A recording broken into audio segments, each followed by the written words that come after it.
স্বপ্ন যেন স্বপ্ন হয়েই থেকে গেল, সাথে থেকে গেল সদ্যবিবাহিত গৃহবধূর হাতের মেহেদির রং। স্বপ্নগুলোর যেন ডানাভাঙা পায়রার মতন পতন হলো মাঝ আকাশ থেকে। যে স্বপ্ন ভঙ্গে কাঁদছে মানুষ, কাঁদছে দেশ। বলছি বিমান দুর্ঘটনায় নিহত pilot flight lieutenant Mohammad Tauqir ইসলামের মতো একজন তরুণ প্রতিশ্রুতিশীল স্বপ্নবাজ তরুণের জীবনের স্বপ্নের কথা। তার স্বপ্ন ছিল একজন দক্ষ পাইলট হবার। তৌকির ইসলাম ছিলেন বাংলাদেশ বিমান বাহিনীর ৩৫তম স্কোয়াড্রনের একজন মেধাবী পাইলট। এ যেন শুরুতেই ট্র্যাজেডি। দক্ষ বৈমানিক হবার আশায় তিনি কর্মজীবন কেবল শুরু করেছিলেন বাংলাদেশ বিমান বাহিনীতে। ২০১৭ সালে চাকুরিতে যোগ দেন তিনি, কিন্তু শুরুতেই শেষ। ২১ জুলাই দুপুর ১টা ৬ কুর্মিটোলার একে খন্দকার বিমান ঘাঁটি থেকে উড্ডয়নের পর তার F-7 BGI মডেলের প্রশিক্ষণ বিমানটি যান্ত্রিক ত্রুটির কারণে বিধ্বস্ত হয় রাজধানীর মাইলস্টোন কলেজ প্রাঙ্গণে। আহত ফ্লাইট লেফটেন্যান্ট তৌকির ইসলামকে গুরুতর অবস্থায় সম্মিলিত সামরিক হাসপাতালে নেয়ার পর মারা যান তিনি। এর সঙ্গে সমাপ্ত হয় একজন প্রতিশ্রুতিশীল বৈমানিকের গল্প।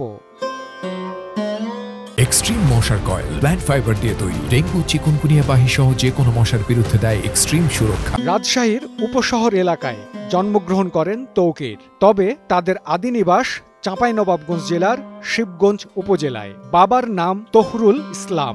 বাবা মায়ের বড় সন্তান তৌকির। রয়েছে একমাত্র ছোট বোন। তৌকির রাজশাহীর ল্যাবরেটরি স্কুল অ্যান্ড কলেজে ৭ম শ্রেণী পর্যন্ত পড়াশোনা করার পর ভর্তি হন পাবনা ক্যাডেট কলেজে। তিনি ১ বছর আগে বিবাহ বন্ধনে আবদ্ধ হয়েছিলেন, কিন্তু সংসার জীবনে স্থায়ী হতে পারলেন না বিধির নিয়মে। পারিবারিক সূত্রে জানা যায়, ছোটবেলা থেকেই পাইলট হবার স্বপ্ন ছিল তৌকিরের। এ কারণে নিজেকে প্রস্তুত করেছিলেন কঠোর পরিশ্রমের মাধ্যমে। তাই তো স্বপ্নবাজ মেধাবী এই তরুণের মৃত্যুতে শোকার্ত পুরো গ্রামবাসী। তার মৃত্যুর খবরে রাজশাহীর উপশহরে তার বাড়িতে নেমে এসেছে শোকের ছায়া। স্বজনদের কান্নায় ভারী হয়ে উঠেছে বাড়ির পরিবেশ।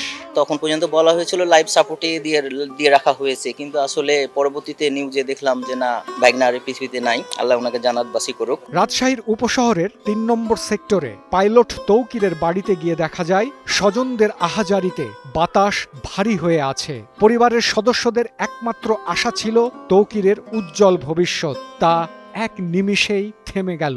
পাইলটের স্বজনরা জানান, বিমান বাহিনীর পক্ষ থেকে একটি বিশেষ বিমান পাঠানো হয়েছিল।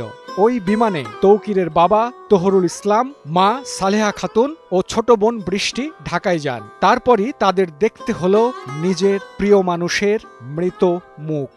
আর বাপ চাচারা 7 ভাই, রাজশাহীতে থাকে 4 জন। ওদের পরিবার বাবা মা বোন।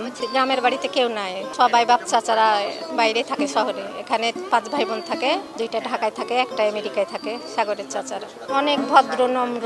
বাবা মা আছে, কিন্তু ওই যে নিতে চলে গেল। আইএসপিআর এক বিজ্ঞপ্তিতে জানিয়েছে, ফ্লাইট লেফটেন্যান্ট তৌকির দুর্ঘটনার সময় বিমানটিকে ঘনবসতি থেকে জনবিরল এলাকায় নেওয়ার চেষ্টা করেছিলেন। দুর্ঘটনা মোকাবেলায় বড় ধরনের ক্ষয়ক্ষতি এড়াতে ফ্লাইট লেফটেন্যান্ট মোহাম্মদ তৌকির ইসলাম বিমানটিকে ঘনবসতি থেকে জনবিরল এলাকায় নিয়ে যাওয়ার সর্বাত্মক চেষ্টা করেছিলেন, কিন্তু দুর্ভাগ্যবশত বিমানটি মাইলস্টোন স্কুল অ্যান্ড কলেজের দোতলা একটি ভবনে অনাকাঙ্ক্ষিত দুর্ঘটনায় বিধ্বস্ত হয়ে যায়। ফ্লাইট লেফটেন্যান্ট তৌকির ইসলামের মৃত্যু বাংলাদেশের বিমান ইতিহাসে এক বিশাল বেদনার স্মৃতি হয়ে থাকবে। একজন সাহসী পাইলট, যিনি নিজের জীবনের মূল্য দিয়ে জনসাধারণের জীবন বাঁচানোর চেষ্টায় ছিলেন। Kaiser Rahmani, news desk, news 24।